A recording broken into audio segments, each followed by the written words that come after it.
Bonsoir à toutes et à tous, bienvenue dans cette édition d'information au sommaire. C'est une rencontre consacrée à la validation du plan d'aménagement et de gestion des pêcheries maritimes 2026. Experts, acteurs et autorités examinent le document qui devra poser les bases d'une gestion durable des ressources halieutiques en Guinée.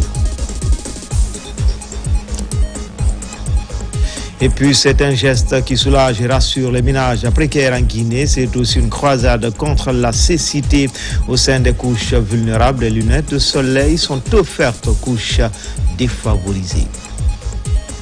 Enfin, présent à Paris depuis 2 jours avec son équipe, le Messie de la musique guinéenne, Mohamed Azaya Kamissoko, s'apprête à livrer un spectacle inédit ce 13 décembre à l'Arena Grand Paris. Les temps forts de la répétition, c'est dans cette édition d'information. Voilà pour le sommaire, encore une fois.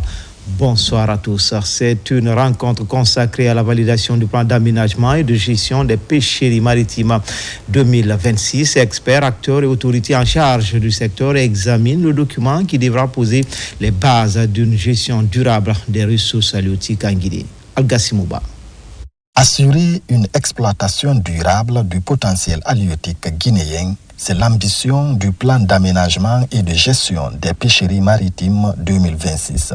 Fruit de plusieurs mois de consultation et d'échanges entre les acteurs du secteur, le document fixe les mesures et orientations nécessaires pour mieux organiser la pêche maritime. Lors de cette rencontre, le plan a été officiellement présenté au ministre de la Pêche. La validation d'un plan d'aménagement des pêcheries sert à légitimer, harmoniser et rendre opérationnel un cadre de gestion pour assurer la durabilité des ressources halieutiques, la viabilité économique des pêcheries et l'équité sociale, en impliquant toutes les parties prenantes pour éviter la surexploitation et garantir une exploitation rationnelle à long terme. Ce plan marque la volonté du gouvernement d'instaurer une gestion plus rationnelle et transparente des ressources halieutiques afin d'accroître les retombées économiques et sociales pour le pays. À vous, chers armateurs, armatrices, votre rôle est déterminant dans la réussite de ce plan. L'inclusivité qui a marqué son élaboration témoigne la volonté du gouvernement de construire avec vous une filière forte, bien structurée et économiquement viable. Les réformes introduites, notamment celles relatives aux conditions d'accès, aux obligations de déclaration, aux règles de débarquement ou encore aux coûts d'exploitation ont été pensées pour améliorer l'efficacité du secteur tout en assurant une meilleure régulation. Après sa validation, une campagne de dissémination sera lancée. Des équipes se rendront dans plusieurs zones de pêche pour expliquer le contenu du plan en langue locale et sensibiliser les communautés concernées. Et puis le Comité national de facilitation des transports et du transit routier inter-État en conclave à Conakry. Ce rendez-vous annuel, les acteurs du secteur des transports se veulent une rencontre stratégique pour faire l'état du transit routier, identifier les contraintes et définir des mesures palliatives. Abraham Christophe Conté. Autour de cette table, les membres du Comité national de facilitation du transit routier inter-État de Guinée. Ils échangent au compte de la session annuelle du comité. La rencontre marque un moment fort dans la coordination des politiques nationales liées au transport et au transit inter-État. Les discussions ont aussi porté sur l'évaluation de la mise en œuvre des engagements régionaux pris dans le cadre de la CEDEAO et de l'UEMOA en matière de libre circulation des personnes et des marchandises. Les comités nationaux de facilitation des transports et transit routier inter-État sont une création de la CEDEAO. Stipule dans ces articles la tenue de sessions au courant de l'année pour pouvoir échanger avec l'ensemble des acteurs qui composent la structure, qui compose cet organe consultatif, afin de définir les grandes lignes pour lutter contre toute forme de pratique anormale dans notre pays. La stratégie consiste à renforcer la transparence et l'efficacité du transit routier en Guinée. Malgré les progrès réalisés par le comité, mais il reste encore des défis à relever. Le comité que nous animons a une mission claire: identifier les obstacles, coordonner les interventions et et proposer des solutions concrètes.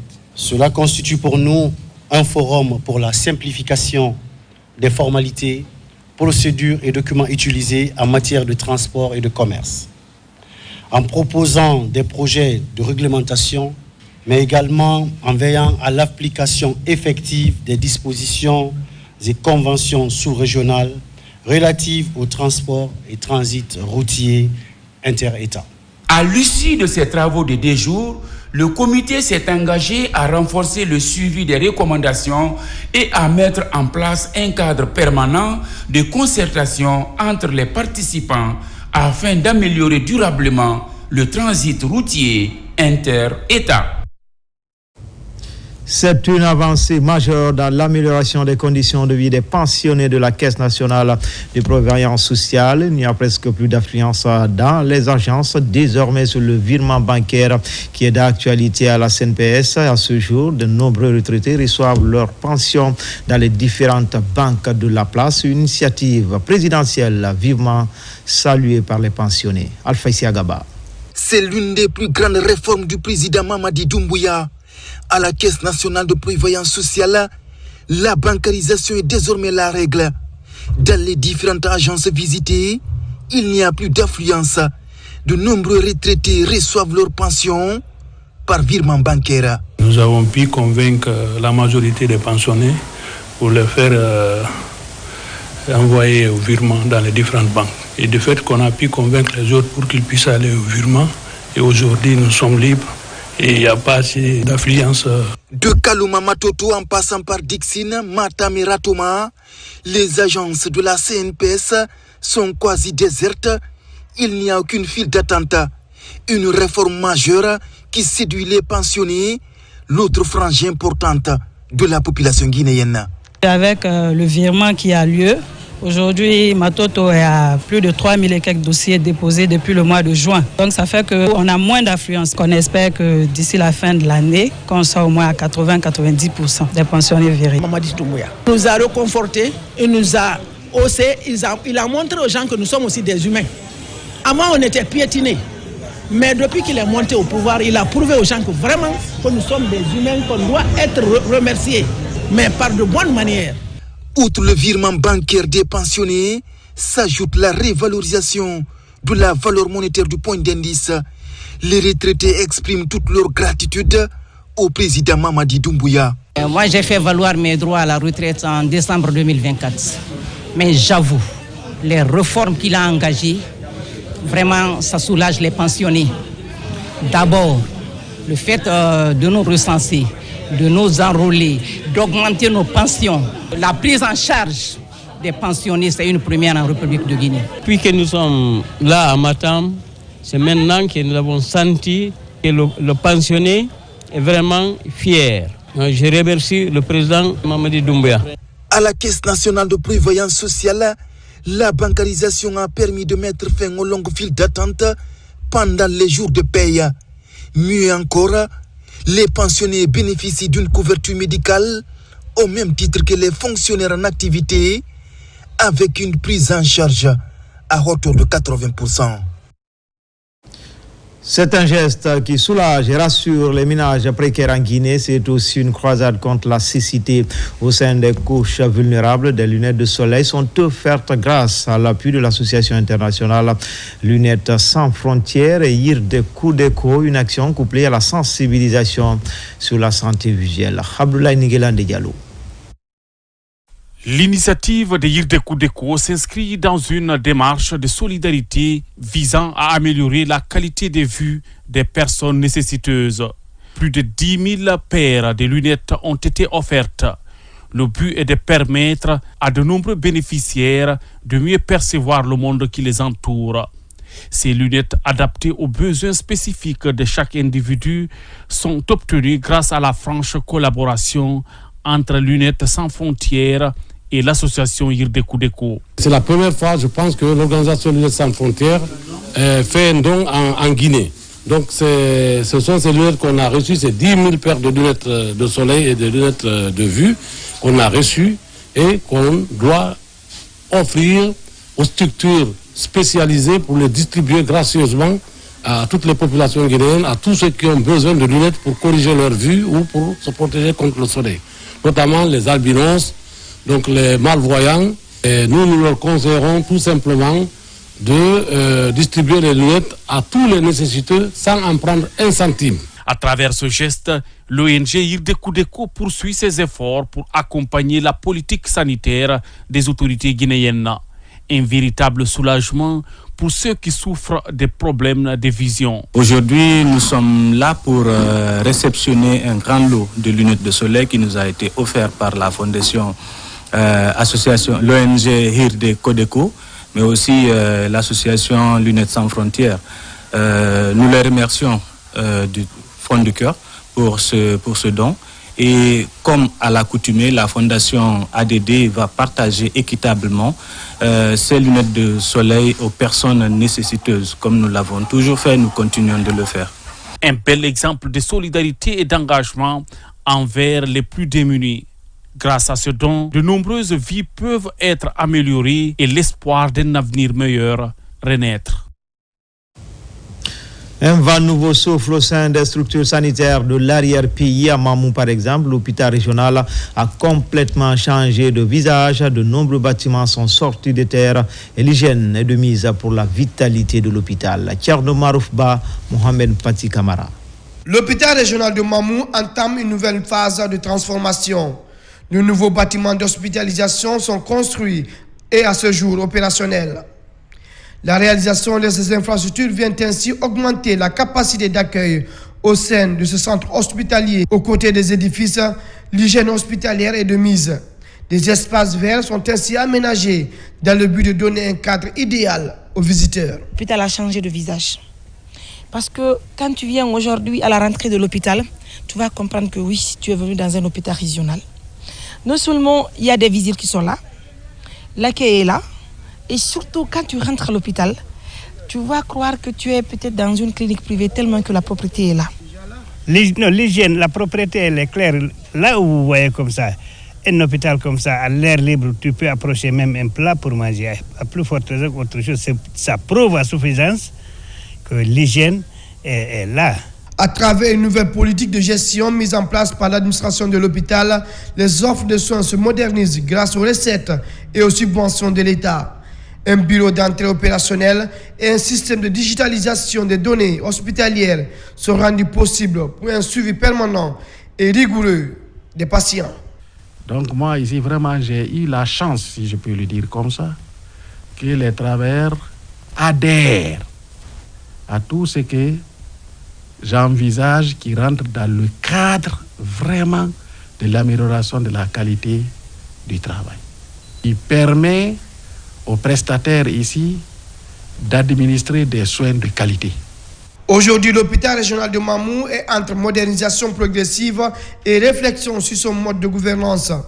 Un enjeu majeur pour une région en pleine croissance où l'accès des soins reste l'une des préoccupations des autorités sanitaires du pays. Sur le continent, la CEDEAO et le Libéria ont signé à Abuja, c'est au Nigeria, un accord pour l'installation d'un centre régional de développement de la jeunesse et des sports à Monrovia, une cérémonie marquée par un message de gratitude du Libéria envers l'organisation sous-régionale. Juste après, les ministres béninois et nigérians des Affaires étrangères se sont exprimés au sujet de l'intervention récente de la force en attente de la CEDEAO. Mohamed Touré, Adama Mohamed Keita, envoyé spéciaux. La coopération régionale franchit une nouvelle étape au siège de la communauté économique des États de l'Afrique de l'Ouest. La CEDEAO et la République du Libéria ont procédé à la signature officielle de l'accord portant installation du Centre régional de développement de la jeunesse et des sports. Ce centre, qui sera basé à Monrovia, aura pour mission de promouvoir la formation, l'inclusion et le leadership des jeunes, ainsi que le développement du sport comme facteur d'intégration dans l'espace communautaire. En marge de la cérémonie, le Libéria a tenu à exprimer sa profonde gratitude à la CEDEAO pour son engagement constant en faveur de la paix, de la stabilité et de la cohésion entre les peuples. Les sacrifices consentis ont été déterminants pour le maintien de la sécurité dans notre région. Nous sommes très honorés par ce geste de la CEDEAO. Nous saluons également les efforts de la CEDEAO pour la sécurité et la stabilité pendant les conflits dans notre pays. Nous sommes vraiment reconnaissants envers notre institution sous-régionale. Dans la foulée, une conférence de presse conjointe a réuni les ministres béninois et nigérians des Affaires étrangères. Au centre des échanges, l'intervention récente de la force en attente de la CEDEAO au Bénin, déployée dans le cadre d'un exercice de sécurité régionale. Entre intégration, jeunesse, sécurité et solidarité, la CEDEAO réaffirme une fois encore sa volonté d'agir pour une région stable et prospère au service de ses populations. Volet emploi avec le lancement des travaux de construction du siège de l'AGIP une fois achevé à Matam. Ce bâtiment offrira un meilleur cadre d'accueil, d'encadrement des jeunes entrepreneurs ou en quête d'emploi. Également, il servira d'espace pour délivrer les permis de travail. Tchernosman Diallo. L'agence guinéenne pour l'emploi et l'entrepreneuriat AGIP va bientôt se doter d'un siège digne de ce nom. Le bâtiment R+2, dont les travaux sont déjà en cours, va également abriter TDSS, partenaire technique engagé dans la délivrance des permis de travail. Cette construction, prévue dans les engagements contractuels du projet en BOT, de digitalisation des permis de travail des étrangers, est l'une des obligations majeures du délégataire. Elle vise à doter l'AGIP d'un siège moderne, fonctionnel et durable. C'est un chantier de R+2 qui a été débuté le 15 août 2025 avec un délai contractuel de 8 mois. Mais nous comptons rendre le chantier, si Dieu le voudra bien, avant le délai contractuel.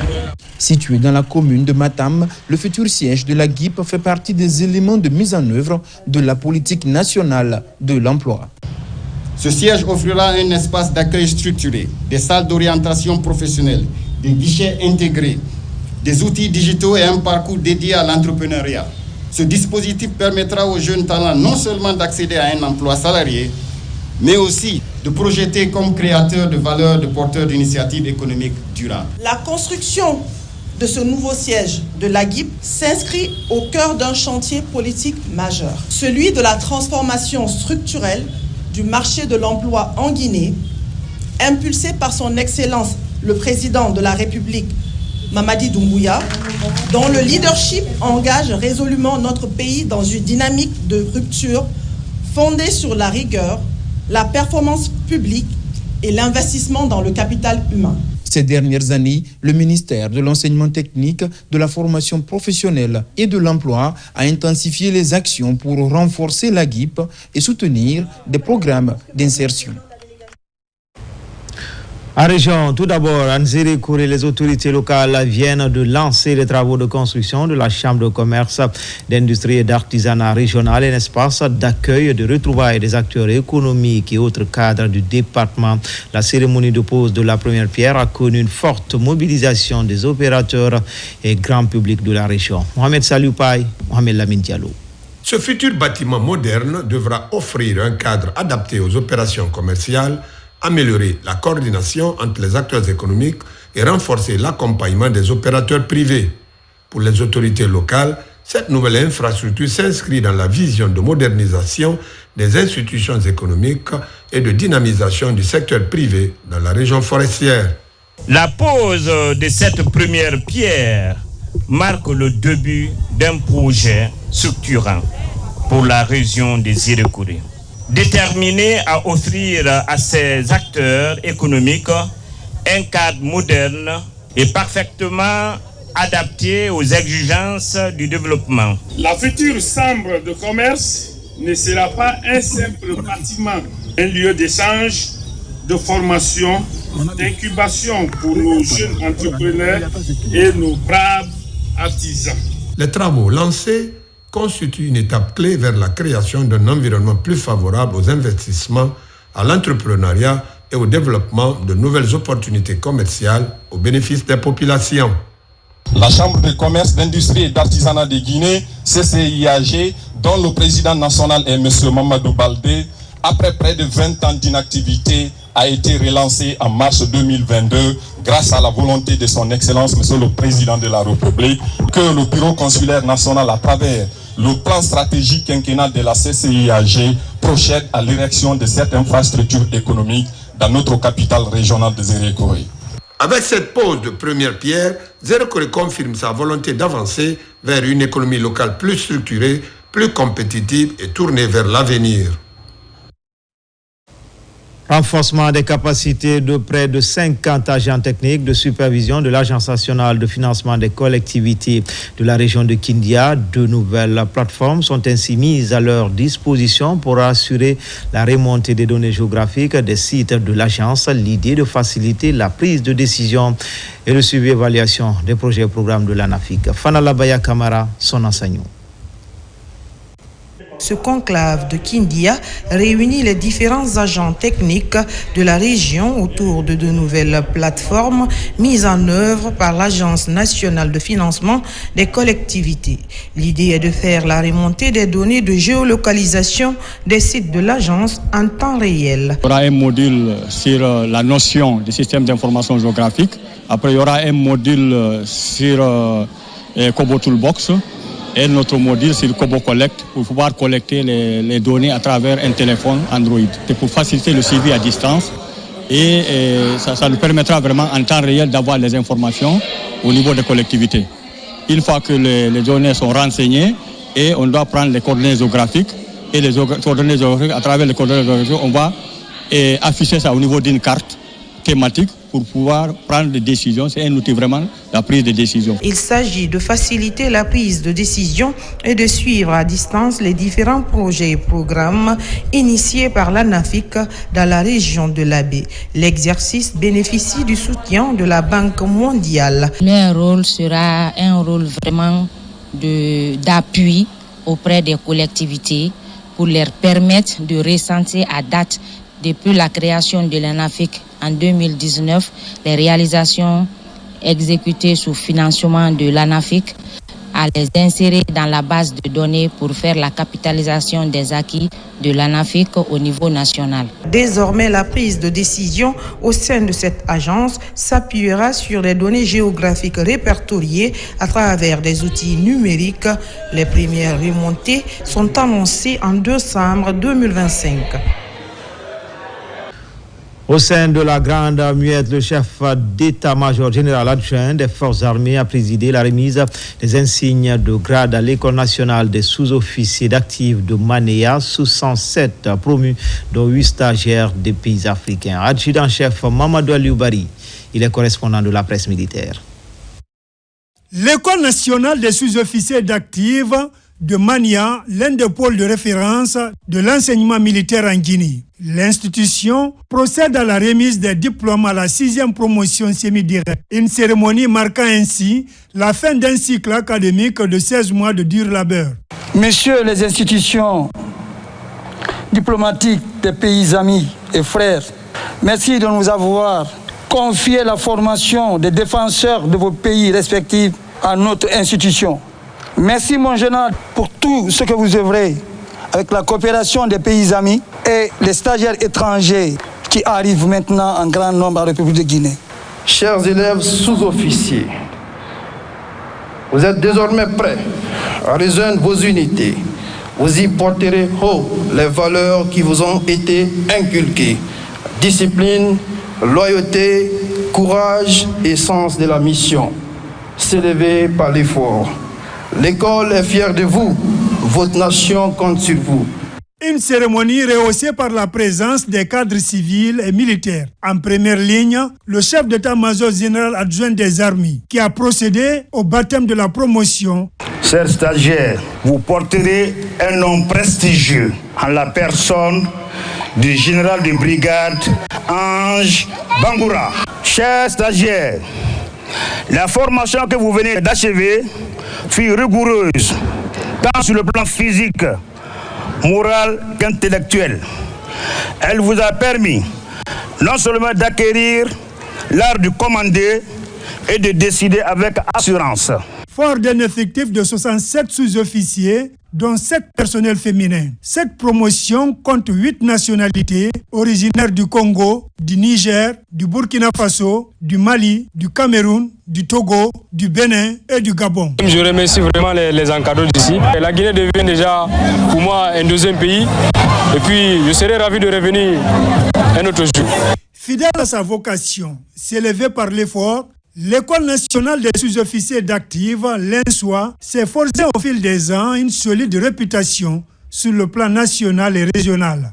Depuis sa mise en place, elle suscite l'admiration de plusieurs pays africains.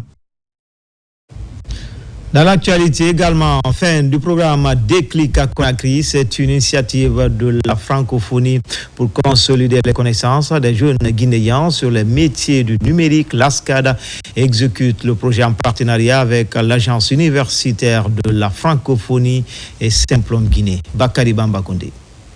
Après plusieurs mois de formation intensive, le programme Déclic de l'Organisation internationale de la francophonie a récemment célébré la fin de son cycle de formation destiné à renforcer les compétences numériques des jeunes en Guinée. Mise en œuvre par l'ASCAD avec l'Agence universitaire de la francophonie et Simplon Guinée, ce programme vise à améliorer l'employabilité locale dans un monde de plus en plus digitalisé. Actuellement, le monde s'étend vers le numérique, comme j'ai dit, l'expansion du numérique. Donc, il faut vraiment encourager nos jeunes Guinéens à se orienter vers le domaine numérique et je pense qu'avec ça, nous pourrons vraiment faire l'affaire de cette nation. Au total, 335 jeunes ont bénéficié de cette initiative. Les formations ont porté sur divers aspects du numérique, incluant le développement web, le graphisme et la gestion de projets digitaux, permettant aux jeunes d'accéder à des opportunités d'emploi et d'entrepreneuriat. Sur un an, nous avons formé des jeunes à Conakry, à Bokeh, à Cancan, à Labé et à Mamou.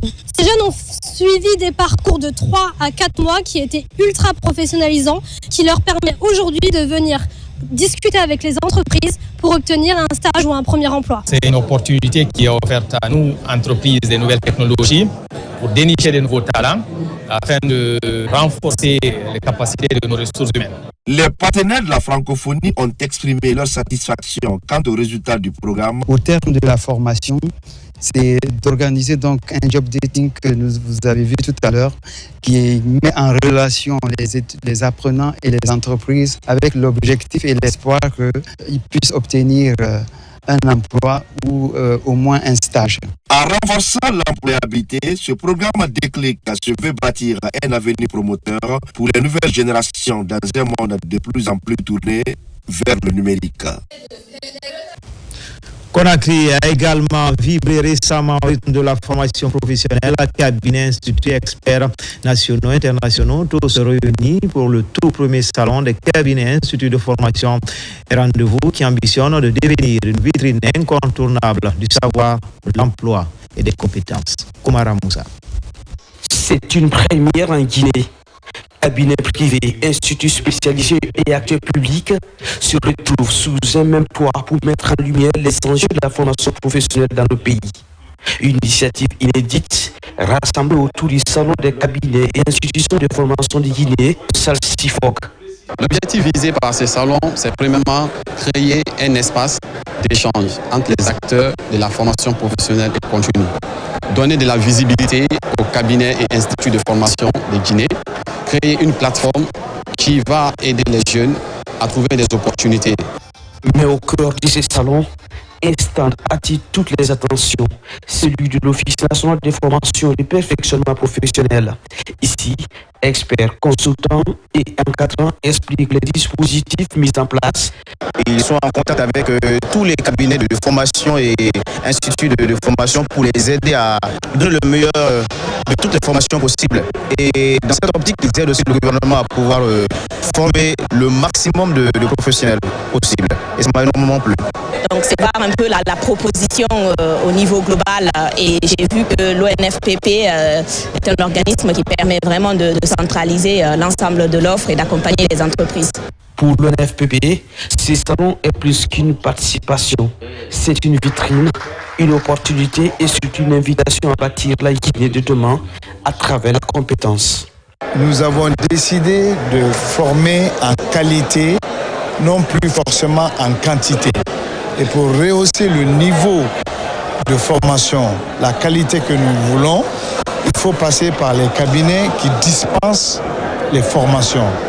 Donc, dans notre sens, ce premier salon nous permet de divulguer notre vision. Dans un pays où chaque année des milliers de jeunes cherchent leur place, l'Office national de formation et de perfectionnement professionnel se veut un guide avec des formations qualifiantes adaptées et surtout orientées vers l'emploi. 45 jeunes innovateurs de 7 pays francophones sont formés à l'utilisation de l'intelligence artificielle. C'est pour leur permettre de relever les défis du moment. C'est dans le cadre de la poursuite du projet Transform Africa Summit, un exercice accompagné par le PNUD et l'ambassade du Japon. Bosman Yaya Silla. Ils sont 45 jeunes innovateurs de 7 pays francophones, y compris la Guinée. Ils ont acquis des compétences techniques entrepreneuriales grâce à une formation de 3 semaines. Une des retombées du bootcamp sur l'intelligence artificielle organisé dans le cadre du Transform Africa Summit 2025 abrité par Unipod Guinée. Une initiative soutenue par le PNUD avec un financement du Japon. L'avenir c'est aujourd'hui et il faut l'innovation pour pouvoir surmonter les aléas de développement. Ils ont fait défiler ici des initiatives très pertinentes pour notre continent. Donc le PNUD, nous nous réjouissons d'être un partenaire dans cette initiative et je porte l'espoir qu'on peut, surtout en Guinée, étendre ce programme Unipod sur toute l'étendue territoriale. J'ai été impressionné par la présentation des participants et la qualité de leurs idées.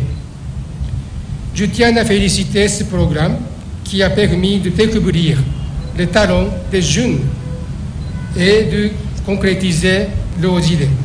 Cette initiative offre un accompagnement personnalisé et des ateliers pratiques pour transformer les concepts d'intelligence artificielle en prototypes fonctionnels. Notre ambition, c'est de doter notre pays des ressources et des talents nécessaires pour animer la conversation, mais surtout tenir le développement technique et technologique de notre pays.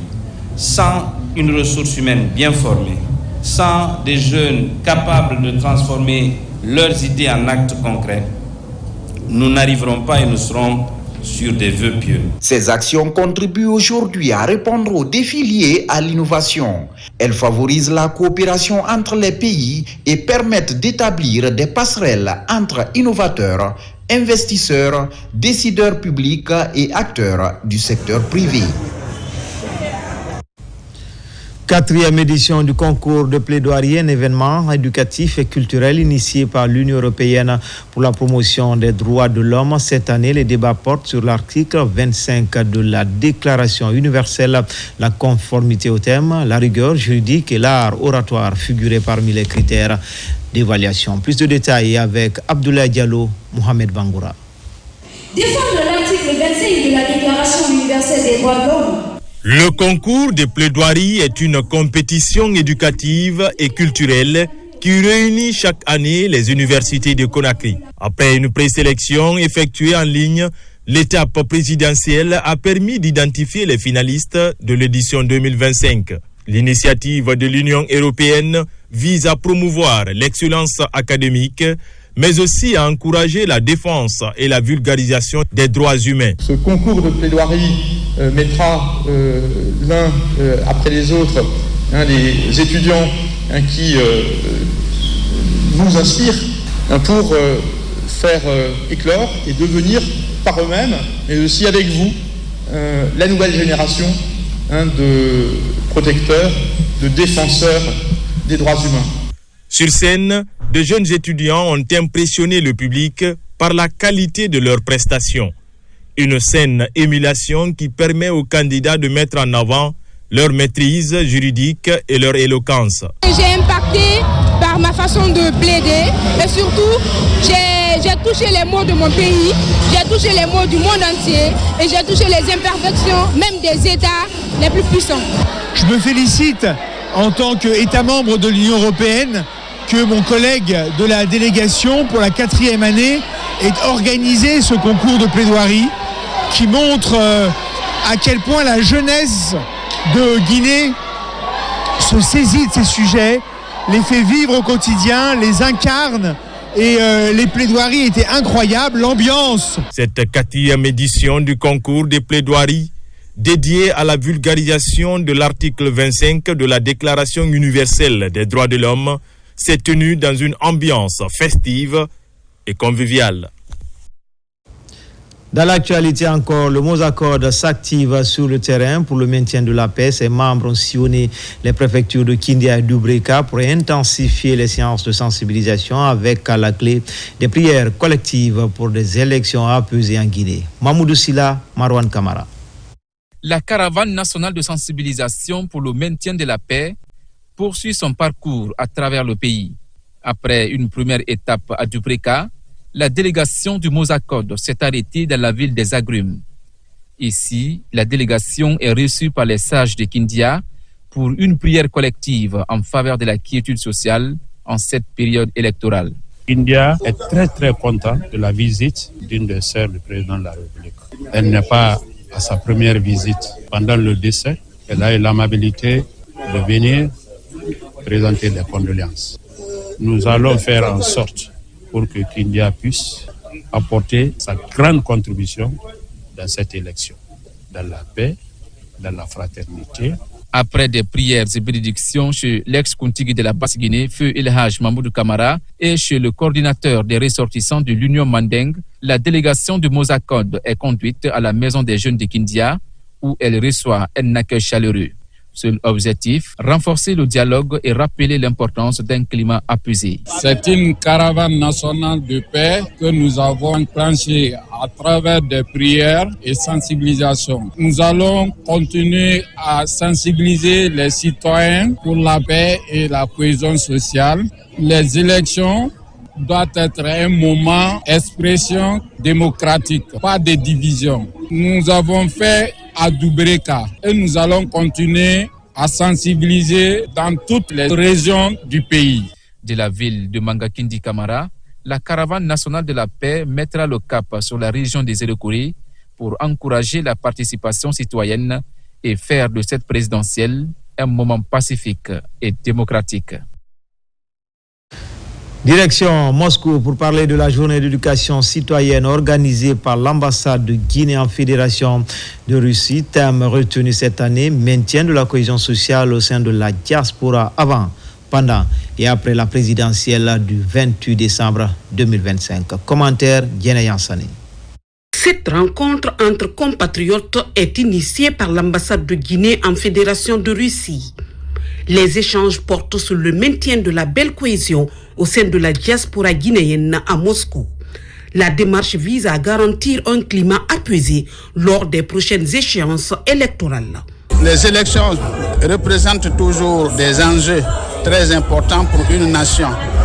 Et pour aboutir à un résultat paisible, calme, nous avons jugé nécessaire de faire appel à nos compatriotes, aux futurs électeurs, afin qu'on puisse se donner des idées, comment se comporter avant, pendant et après les élections.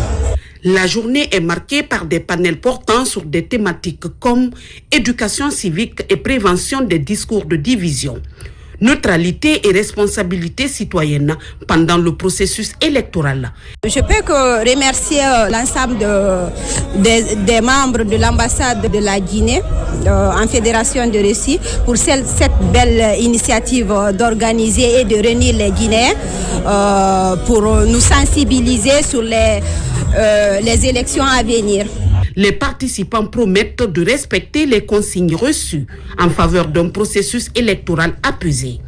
La journée s'est achevée sur un moment de partage convivial avec un dîner offert par monsieur l'ambassadeur à tous les participants, symbole de forte fraternité. Du matériel roulant pour les enseignants de certaines concessions scolaires de Kindia, mais surtout une prise en charge des salaires mensuels pour ceux du district de Dantoumaya. C'est un geste de Mohamed Kamara qui entend ainsi accompagner les acteurs du système éducatif de la région. Yaya Sila, Fanalabaya Kamara. Dans ce petit village reculé de Dantoumaya, dans la sous-préfecture de Samaya, est né il y a plus d'une 60aine d'années Mohamed Kamara, Aujourd'hui, opérateur économique, il vient d'offrir aux enseignants de cette sous-préfecture plus d'une soixantaine de motos pour leur mobilité, mais aussi accompagné de plusieurs autres articles. Monsieur Camara Dantoumaya a eu l'amabilité d'équiper les enseignants de Dantoumaya en matériel roulant afin de les permettre de venir à l'école, pouvoir donner les cours dans les conditions les plus normales. Il ne s'est pas limité là, il a recruté 42 enseignants qu'il paye à ses propres frais. 109 enseignants à qui il offre des pensions alimentaires, c'est-à-dire une prise en charge alimentaire.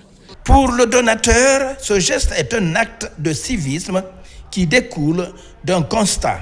C'est un constat que j'ai commencé à réaliser depuis longtemps. Je passe dans les classes, je regarde le niveau, tout ça là, la vétusté, tout ça. Bon, j'ai dit avec mes petits moyens, je vais essayer de faire quelque chose pour ma contrée. Une grande satisfaction parce que ça va nous permettre de mieux servir aussi dans notre service. Le village de Dantoumaya abrite une unité de production de champs de maïs et d'autres unités agro-pastorales mises en place par le même Mohamed Camara.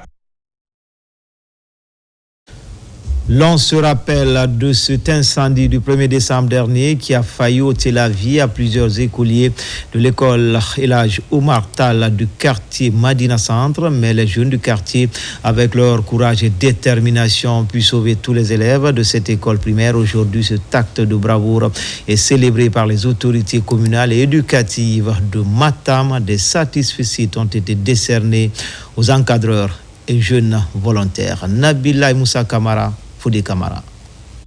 C'est une cérémonie de reconnaissance de la part des autorités communales de Matam à l'endroit des jeunes qui ont risqué leur vie pour sauver les élèves lors de l'incendie à l'école primaire El Hadj Oumar Tall de Madina Centre. Sous les yeux des responsables communaux de l'éducation de Matam et les représentants en charge de l'enseignement élémentaire, la bravoure de ces jeunes a été saluée. La délégation spéciale de Matam, en rapport avec le ministère de l'Éducation préuniversitaire, de décerner des satisfecits à ces héros de Matam, ces héros de la République, pour prouver à l'opinion qu'ils ont fait un geste très héroïque et que ce geste doit être sanctionné par quelque chose. Sauver une vie, c'est sauver toute l'humanité entière. Nous sommes sacrifiés et faire toutes nos possibilités pour que ces enfants n'ont pas de problème. Remercions Dieu et nous remercions vraiment la commune. Après l'incendie, l'école primaire El Hadj Oumar Tall a été momentanément fermée pour des raisons de sécurité. À l'issue d'une réunion technique entre les autorités communales de l'éducation, la mairie de Matam et autres personnes de bonne volonté, de nouveaux établissements sont choisis pour garantir la continuité des cours afin de sauver l'année scolaire des élèves. Si les élèves ont repris le chemin de l'école de sitôt, ils n'ont pas chômé.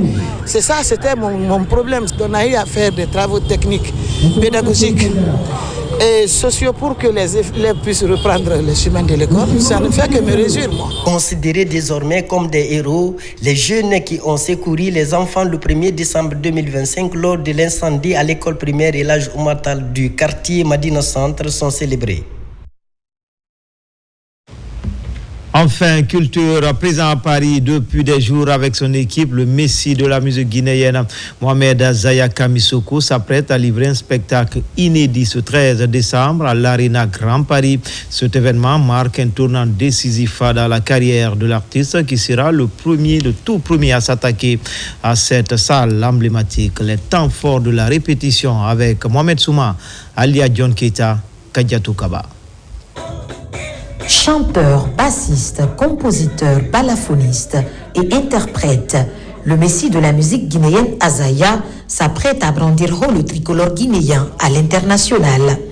À Paris, il livrera ce week-end un concert inédit à ses fans venus des 4 coins du monde pour le soutenir et soutenir la musique guinéenne. Pour l'artiste, il est désormais temps de défier les grandes scènes du monde. Et il est temps que la musique guinéenne s'impose à travers le monde. Il est temps que la musique guinéenne s'affirme sur la scène internationale et c'est ce que nous avons mis en place. Aujourd'hui, je ne suis pas seul sur cette scène. Je suis avec mes frères artistes guinéens mais aussi mes frères artistes africains qui sont venus de partout dans le monde pour soutenir la Guinée.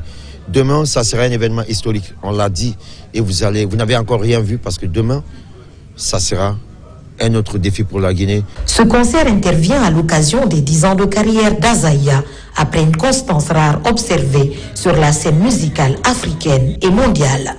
L'Arena Grand Paris sera aussi l'occasion de remercier ceux et celles qui ont contribué à son succès.